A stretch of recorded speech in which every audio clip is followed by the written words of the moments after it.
State merits of roadways as lifelines of national economy. Write a detailed and elaborate answer. Let's use a simple diagram to make the relationship easier to see. चलिए पहले clear करते हैं कि question मांग क्या रहा है।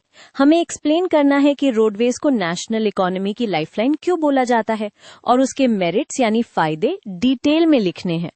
तो हम आंसर को हेडिंग्स के साथ पॉइंट्स को कनेक्ट करके लिखेंगे ताकि एग्जामिनर को इकोनॉमिक इम्पैक्ट क्लियरली दिखे। सबसे पहले एक स्ट्रॉन्ग इंट्रोडक्शन बनता है।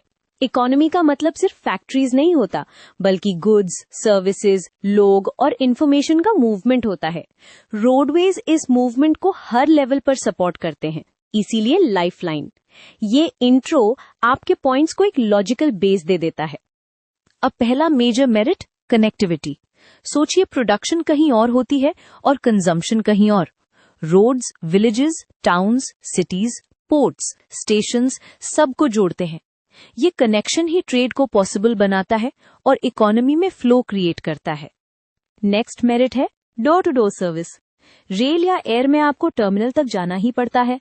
रोड ट्रांसपोर्ट डायरेक्टली फैक्ट्री से शॉप, वेयरहाउस से कंज्यूमर, फार्म से मंडी तक पहुंचा देता है। इससे टाइम बचता है, हैंडलिंग कम होती है और लॉसेस भी रिड्यूस होते हैं। अब कॉस्ट ऑफ फ्लेक्सिबिलिटी वाली बात। शॉर्ट डिस्टेंसेस और मीडियम लोड्स के लिए रोड्स काफी इकोनॉमिकल होते हैं, साथ ही रूट्स फ्लेक्सिबल होते हैं।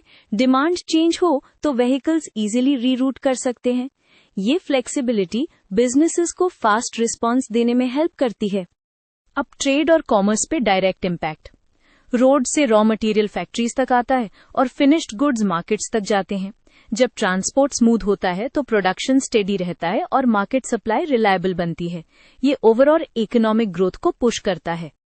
एग्रीकल्चर के लिए रोडवेज बहुत क्रिटिकल हैं। फार्मर्स को सीड्स, फर्टिलाइजर, मशीनरी मिलती है और क्रॉप्स मंडी या कोल्ड स्टोरेज तक टाइम पर पहुंचती हैं। टाइम पर ट्रांसपोर्ट ना हो तो पेरिशेबल आइटम्स का लॉस होता है। तो रोड्स डायरेक्टली रूरल इनकम और फूड सप्लाई स्टेबिलिटी को इम्प्रूव करते हैं। इंडस्ट्रियल डेवलपमेंट में भी रोड्स का रोल समझो। इंडस्ट्रीज को इनपुट्स, लेबर, मेंटेनेंस, डिस्ट्रीब्यूशन सब कुछ मूवमेंट पर डिपेंड करता है। Industrial corridors, special economic zones और लॉजिस्टिक्स पार्क्स तभी इफेक्टिव होते हैं जब रोड नेटवर्क स्ट्रांग हो।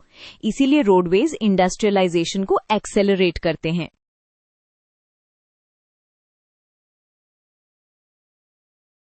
अब एम्प्लॉयमेंट और services angle. Road construction, maintenance, transport companies, drivers, mechanics, dhabas, tool services, बहुत सारी जॉब्स क्रिएट होती हैं। यानी रोडवेज से मूवमेंट नहीं, डायरेक्ट लाइवलीहुड जनरेशन भी करते हैं। ये पॉइंट आंसर को इकोनॉमी से स्ट्रांगली कनेक्ट करता है। टूरिज्म और सोशल मोबिलिटी भी इकोनॉमी का पार्ट है। रोड से टूरिस्ट स्पॉट्स एक्सेसिबल बनते हैं, लोकल बिजनेसेस ग्रो करते हैं और सर्विसेज एक्सपैंड होती हैं। साथ ही एजुकेशन और हेल्थ केयर तक एक्सेस बेटर होता है, जो लॉन्ग रन में ह्यूमन कैपिटल स्ट्रेंथन करता है। रीजनल बैलेंस का पॉइंट भी इम्पोर्टेंट है। रिमोट एरियाज में अगर रोड्स बन जाए तो इन्वेस्टमेंट आना स्टार्ट होता है, मार्केट्स डेवलप होते हैं और माइग्रेशन प्रेशर भी कम हो सकता है। यानी रोडवेज अनइवन डेवलपमेंट को रिड्यूस करने में हेल्प करते हैं। अब नेशनल सिक्योरिटी और इमरजेंसी सपोर्ट की बारी है। नेचुरल डिजास्टर्स में रिलीफ मटेरियल को जल्दी पहुंचाना हो या डिफेंस मूवमेंट हो, रोड्स इमीडिएट सपोर्ट देते हैं। इकोनॉमी के लिए भी ये क्रिटिकल है क्योंकि डिजास्टर के टाइम सप्लाई चेन चालू रखना होता है। एंड में एक स्ट्रॉन्ग कंक्लूजन लिखना चाहिए जो सब पॉइंट्स को टाई करे। आप ये बोल सकते हो कि रोड्स इकोनॉमी के हर सेक्टर को जोड़ते हैं, एग्रीकल्चर, इंडस्ट्री, सर्विसेज, ट्रेड और पीपल। इस कनेक्शन के बिना इकोनॉमिक एक्टिविटी स्लो हो जाती है, इसीलिए रोडवेज को लाइफलाइंस बोला जाता है।